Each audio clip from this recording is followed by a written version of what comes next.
Okay.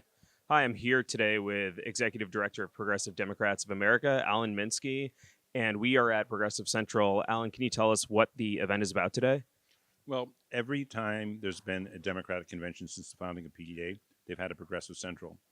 When I started to organize this through a quirk, we were going to be at United Electrical Workers. And we weren't very ambitious about what we were going to pursue in terms of speakers and so on, and probably have a space that was open for the 4 days of the convention. As it turned out, United Electrical Workers had sold their long-standing building with beautiful radical murals inside that should be preserved for history, and I think they are actually preserving them right down the street. And it turned out that Carl Rosen wrote me because somebody had arranged for us to be there. And right at that time, they put the building up for sale and it was sold. And we ended up at the Chicago Teachers Union. At that hour, as a prospect, and negotiating having our Progressive Central here. Okay, Chicago Teachers Union, if everybody knows the recent history of the political history of Chicago, is a very powerful institution in Chicago. Mayor Brandon Johnson comes out of the institution of CTU. He was a middle school teacher. And so clearly it was the case that we had this location where we could invite many of the leading progressives in the country to come and attend and participate. And we started on a process. We have one or two people who we do wish were here who won't be necessarily attending or haven't confirmed, but about 90% of our wish lists have confirmed. We have Senator Sanders as a keynote speaker tomorrow. And we have Pramila Jayapal, Ro Khanna. We have Nina Turner as a keynote speaker today. We have about 15 members of Congress, including Senator Jeff Merkley, so about 13, 14 members of the House, great progressive leaders there, leading intellectuals and public intellectuals and organizers and activists from the grassroots on up, participating in panels.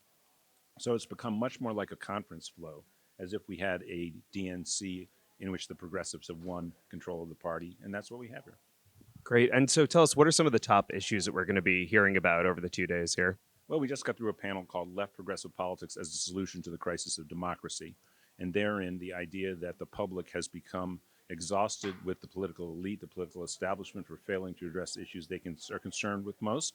And while that pertains to foreign policy, let's be honest, the things that the American public in all polls are most concerned with is how much they have to struggle, give their life away to make ends meet and hold 3 jobs and be depressed and exhausted every day of their life because they overwork and the dissatisfaction with neoliberal capitalism. So it's the Sanders agenda there to move us out of that phase of history. And that's central. But of course, we're fully about civil rights. We need to defend all people and demand that they have the same right to be free as adults in our society and as youth and as elderly people as anybody else. That's always part of the progressive agenda. And also foreign policy. The United States foreign policy needs to be recast with a focus on respect for international law, human rights, and solidarity with all peoples and all working people across the world. Thanks so much, Alan. Where can folks go to learn more about PDA and Progressive Central? PDA is pdamerica.org, and Progressive Central is at progressivecentral2024.com. Great. Thanks. Looking forward to the rest of it. Thank you, Sam. Indeed. Thank you.